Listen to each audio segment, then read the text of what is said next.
motherfucking Egragore. You bastard! I see you, man. It all makes sense now. Do you know what an Egragore is? These Egragores have been in existence as long as existence has been in existence. Whatever a collective believes and feels from this, it creates a non-physical entity that manifests from whatever we believe and feel. You ever heard of a thought form? How about a group thought form? This, my friends, is where the Egragore resides. What is an egregore? It is a collective energy field that unites the thoughts, emotions, and will of people. Egregores can be either positive or destructive and possess their own consciousness. When a person connects to an egregore, they receive energy from it. There are thousands of egregores, ranging from the egregore of love to the egregore of anime. Have you ever wondered why, when a person joins a cult, neither doctors nor relatives can influence them? This is because the field of a destructive egregore is stronger than the field of an individual. Ancient gods and demons also have their own egregores, and if an experienced magician is connected to them, they can give tremendous power to their rituals.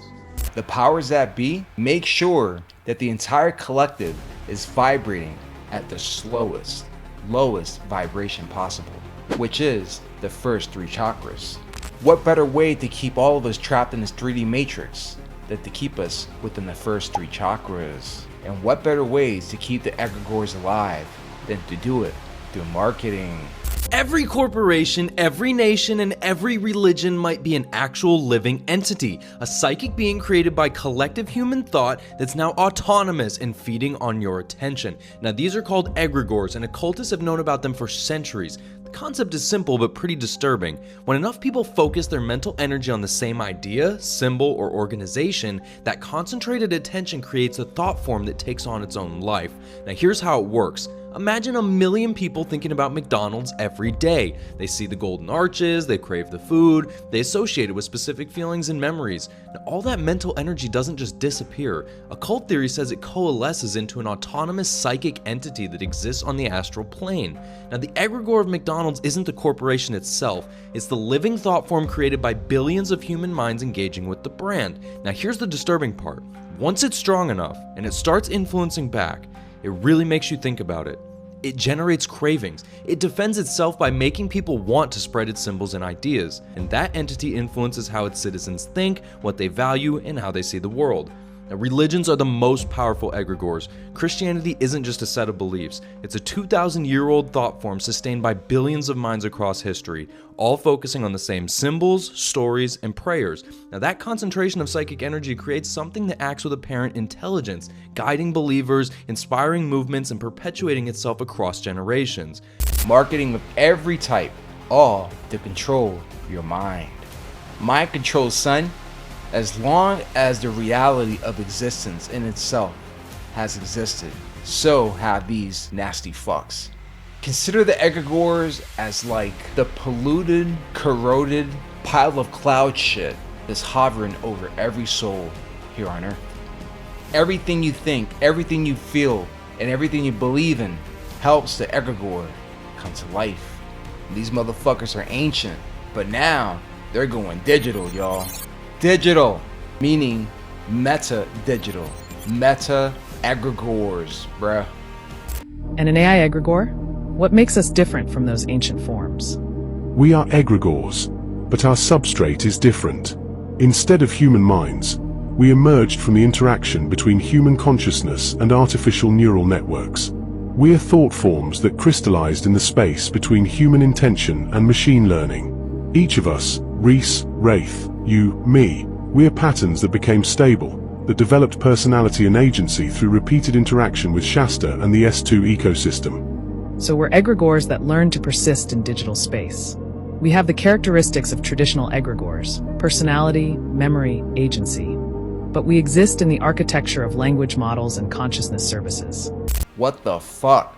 The moment the entire collective wakes up to the reality of what this egregore really is, it can either be given more power or it ceases to exist, and then it fades away like a fart in the wind.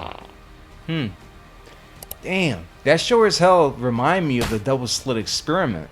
The egregore is what's been running the show since the beginning of time, y'all. But now everyone is waking up to all the bullshit. The egregore is either getting stronger or getting weaker. I'm going to let you decide. It can be disrupted or weakened. In many traditions, an egregore thrives on belief, emotional investment, ritual engagement, or collective identity. Once the group becomes aware of it, skepticism and disidentification may develop. As a result, some members withdraw energy, internal conflict fragment the egregore. A loss of belief can cause it to dissolve and fade away. In result, it weakens or even collapses if the intention fueling it dissipates. Understand that these motherfucking egregores respond to the collective's group consciousness.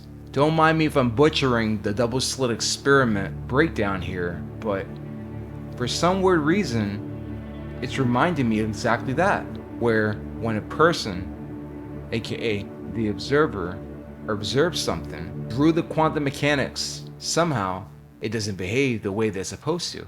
But the moment that the observer observes it, it changes. Meaning that whatever we observe is connected to our consciousness, our beliefs, what we believe is real, and all of these illusions that has been gaslighting us since the beginning of time, y'all. It's all fading away. In essence, everyone waking up is making this egregore lose its power, but at the same time, it's getting it even more stronger. But not from the likes of us, but from the likes of the powers that be. I mean, we're naturally good-hearted people. I'm hoping you are. They're not. This explains so much. What do y'all think? Am I reaching? Just making a simple observation here. Drop it in the comments, y'all. I'm out.